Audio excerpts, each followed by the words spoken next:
Assalamualaikum Mbak Bivitri. Waalaikumsalam.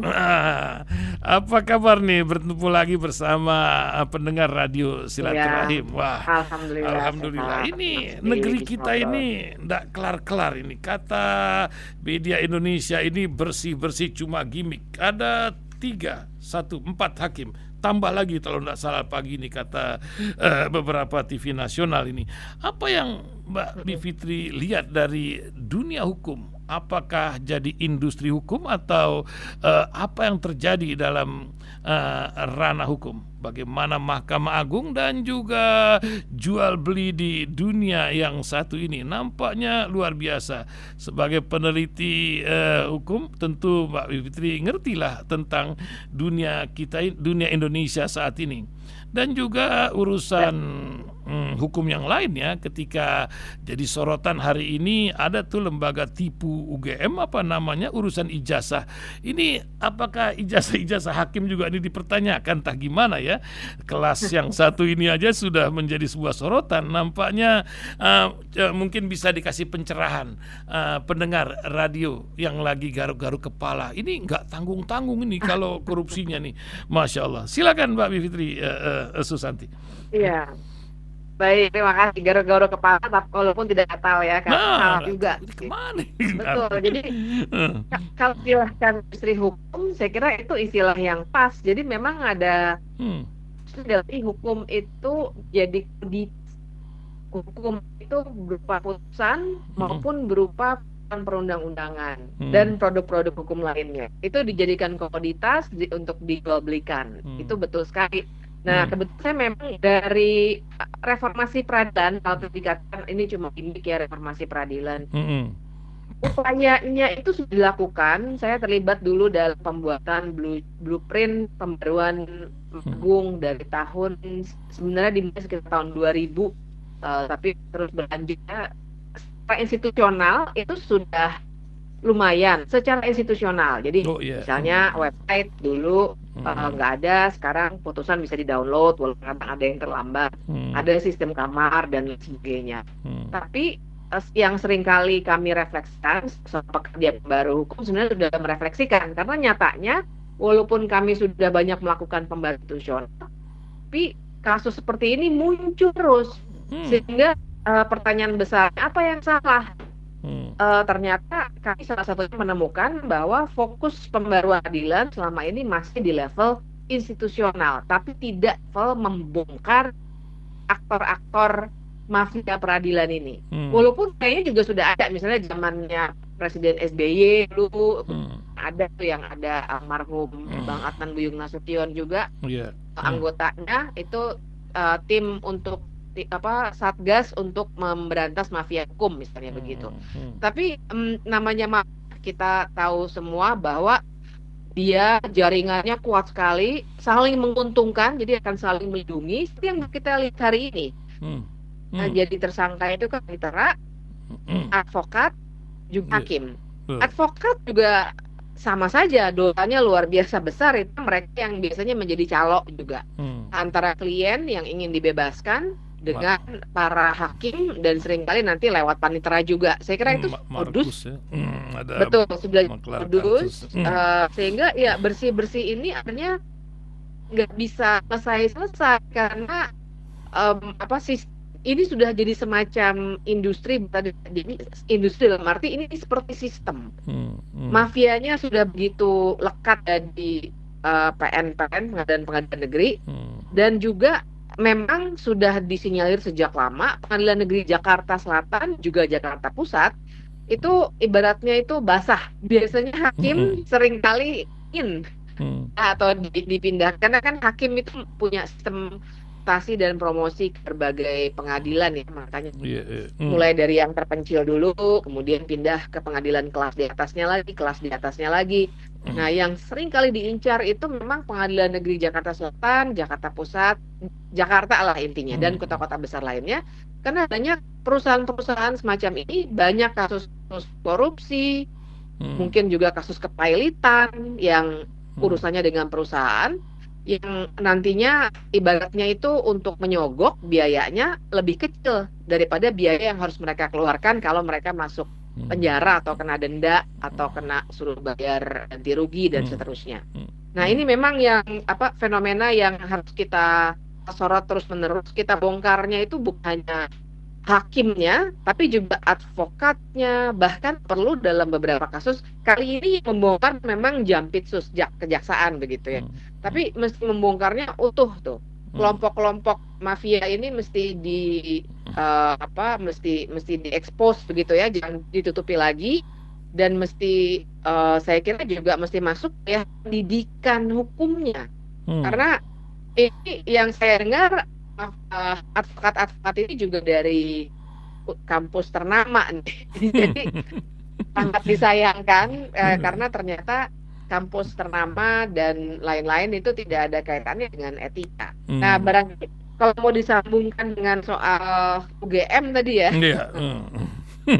itu kan juga mafia dalam arti tadi, industri hukum dalam arti tadi. Kalau selama ini yang terjadi juga banyak advokat yang digunakan untuk menutupi perkara seperti ini. Mereka melanggar sumpah advokat. Seandainya sekarang kan yang dilakukan, mereka justru mau menggugat balik orang-orang yang mau mempersoalkan ijazahnya Jokowi. Jadi bukan fokus ke persoalan pembuktiannya. Iya, dan fokus ke buktikan saja, tunjukkan begitu ijazahnya misalnya, kan sesederhana itu. Tapi malah menyerang orang yang mempersoalkan masalah itu. Nah, kalau perilakunya terus-menerus seperti ini, yang diserang orang yang kritik, yang diserang orang yang membuka kasus-kasus yang sebenarnya memang harus dibuka, akhirnya memang nggak akan ada keadilan yang substantif di negara ini. Dan ini yang kita harus hadapi bareng-bareng nih. Saya sebagai justru punya pandangan banyak sekali kerusakan negara ini, negara hukum, disebabkan karena orang hukum loh.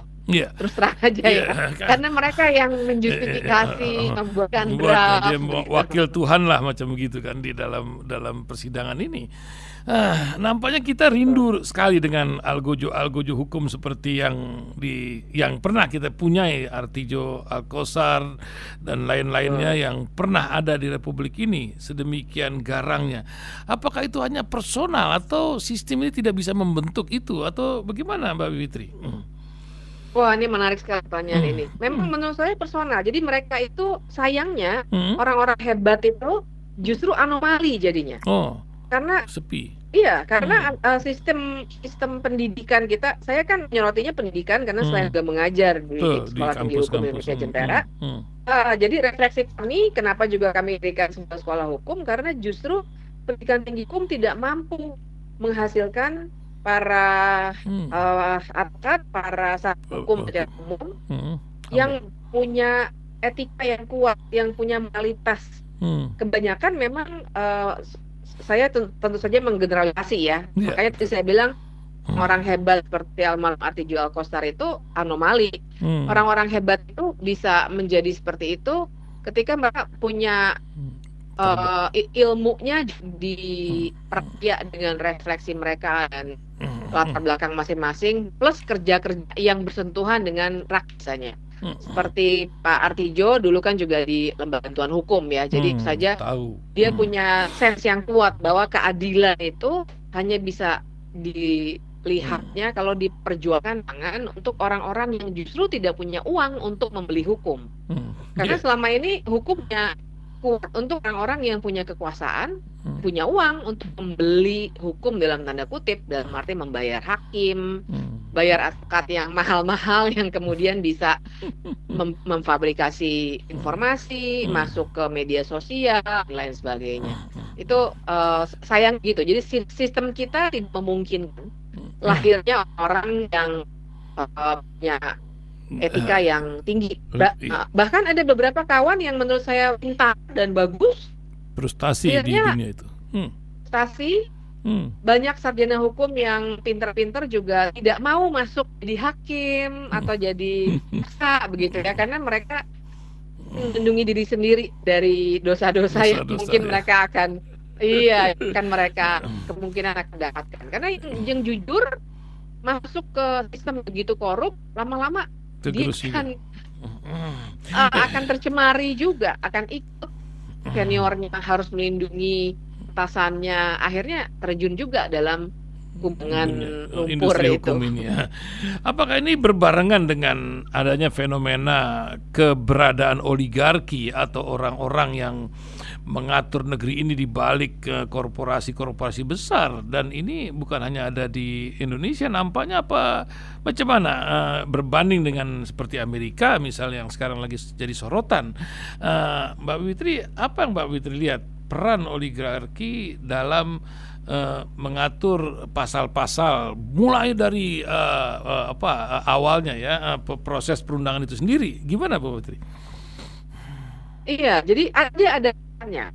Karena oligarki itu kan sebenarnya dia sekelompok orang yang punya uang yang bisa mengendalikan, walaupun dia mungkin ada yang punya partai, ada juga yang belum atau tidak punya partai, tapi dia yang mengendalikan politik di negara ini, tapi tak hanya politik, juga pengadilan. Oligarki ini saking mereka banyak uangnya dan banyak, karena itu mereka bisa memiliki negara ini secara tentu saja metaforanya begitu ya. Iya, betul. Sehingga akhirnya mereka yang mengatur undang-undang mana yang boleh diloloskan karena akan menguntungkan, paling tidak merugikan mereka sama sekali, dan mana yang tidak boleh diloloskan ya. Yang undang masyarakat adat sudah hampir 20 tahun. Wah, iya, perampasan Pasti aset akan mengganggu belum lagi tuh. gitu kan.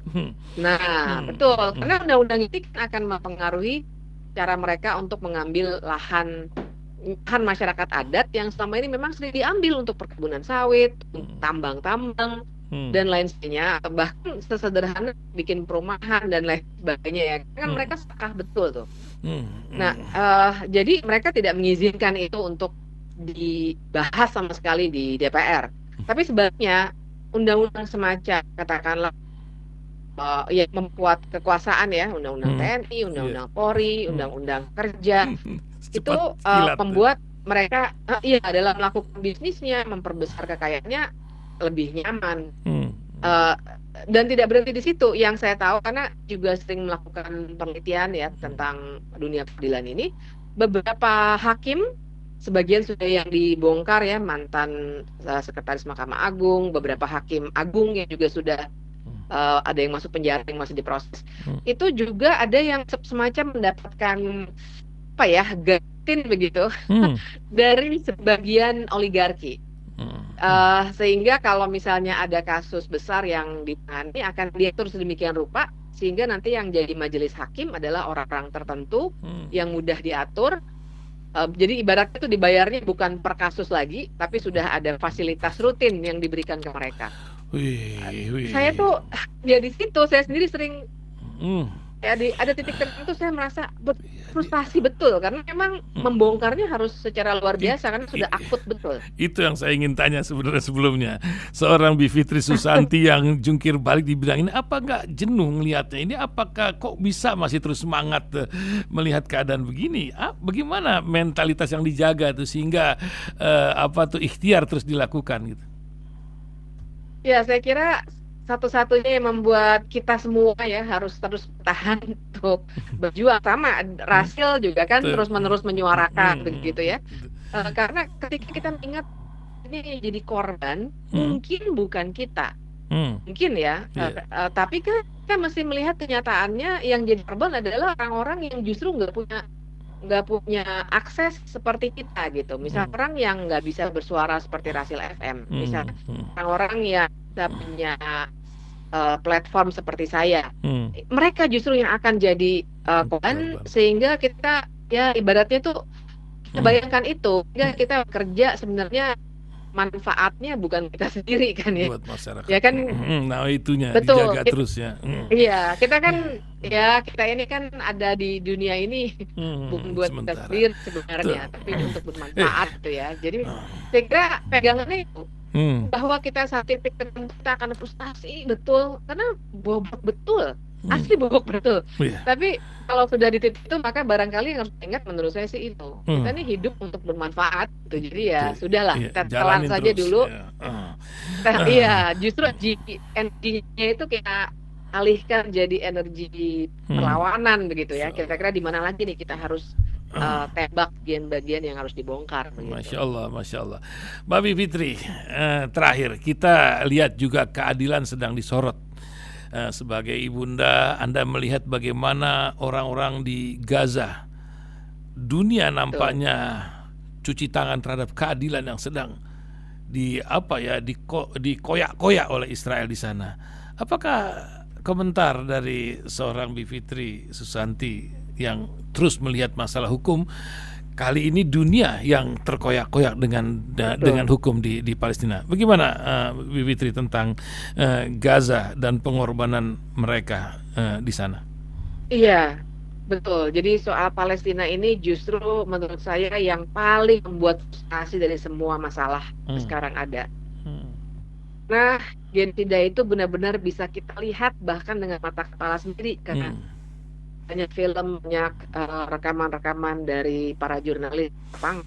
Tapi kita nggak bisa melakukan apapun selain boykot. Maksudnya boykot bahkan menjadi cara terakhir kita untuk paling tidak lemah-lemahnya melakukan sesuatu ya. Karena kan yang terkoyak-koyak itu sebenarnya rasa kemanusiaan kita ya. Betul. Jadi kalau rasanya kalau nggak bersuara, nggak melakukan hal sekecil apa, itu seperti bukan manusia gitu. Betul. Nah, kalau balik soal hukumnya, itu saya sebagai orang yang mengerti hukum malah semakin frustasi sebenarnya. Ya kalau nggak ingat tadi ya, bagaimanapun tetap bermanfaat ya. Karena ketika sampai di level hukum sudah ada putusan dari Mahkamah Internasional dan lain sebagainya, tetap tidak ada gunanya. Mau BB ada hak veto lagi. Negara-negara terutama Amerika Serikat. Jadi akhirnya seperti jalan buntu. Dan makanya senang sekali ketika bentuk-bentuk bersuaranya itu banyak yang hopeless seperti saya barangkali hanya bisa menyuarakan dan memboikot, tapi kan ada juga yang tetap berusaha pergi ke pengadilan, tetap dengan lagu, dengan visi, dengan segala macam film dan lain sebagainya, paling tidak untuk membuat orang-orang yang terketuk hati nuraninya masih bisa bergerak. Tapi apresiasi kita berikan kepada beberapa kawan kita orang-orang Indonesia juga ya yang tetap berusaha ada di sana langsung menyalurkan dana dan seterusnya gitu. Kalau tadi saya katakan mungkin kita nggak kena langsung dari mafia peradilan dari semua oligarki ini, tapi kita melihat apa yang terjadi di luar sana. Ini Palestina justru salah satu contoh konkretnya. Kita nggak melihat langsung, maksudnya kita nggak mengalami langsung, tapi bukankah rasa kemanusiaan sebenarnya yang koyak-koyak kalau kita melihat apa yang sebenarnya terjadi di sana gitu, anak-anak kecil. Saya udah nggak stop deh untuk membicarakan itu rasanya karena terlalu mengerikan gitu. Tapi dunia diam saja. Iya. Luar biasa. Apa yang ingin Mbak Fitri sampaikan untuk pendengar radio Silaturahim? Hari ini ada 22 negara nih yang merelay kita, dan dari Sabang sampai Banyuwangi 9 radio FM lainnya merelay radio kita. Silakan Mbak Fitri, sebagai orang yang meneliti dunia hukum, setidaknya adakah harapan di negeri ini untuk penegakan hukum suatu hari nanti, atau macam mana Mbak Fitri? Kalau saya masih punya harapan. Pun seburuk apapun buat saya, justru kalau kita sudah merasa frustasi terlalu berlebih-lebihan, merasa nggak ada gunanya lagi kita melakukan apapun, maka memang harapan itu pada. Jadi sebenarnya menjaga harapan itu sebenarnya kita sendiri. Dan ini bukan semu, harapan itu saya tidak semu. Tapi harapan itu bisa diwujudkan kalau kita bergerak dengan kapasitas masing-masing. Nggak semua orang punya platform seperti Hasil, nggak semua orang juga punya platform di media sosial, bisa bersuara keras, tapi bahkan dengan kita menyuarakan ini, mungkin ngobrol di pengajian masing-masing, diskusikan di arisan atau di kantor, lama-lama akan membuka jalan untuk melakukan pembahasan peradilan dan reformasi hukum besaran, dan kita tidak dalam demokratis lagi ya, kita harus benar-benar memikirkan soal mengganti aktor-aktor yang susah ini. gitu. Tuh, Masya Allah. Mudah-mudahan harapan itu terus kita pupuk. Sebelumnya terima kasih Mbak Bivitri Susanti pagi ini telah menemani pendengar radio Silaturahim 24 menit sudah kita berbincang. Sama-sama. Terima kasih. Assalamualaikum warahmatullahi wabarakatuh Mbak Bivitri. Waalaikumsalam warahmatullahi wabarakatuh.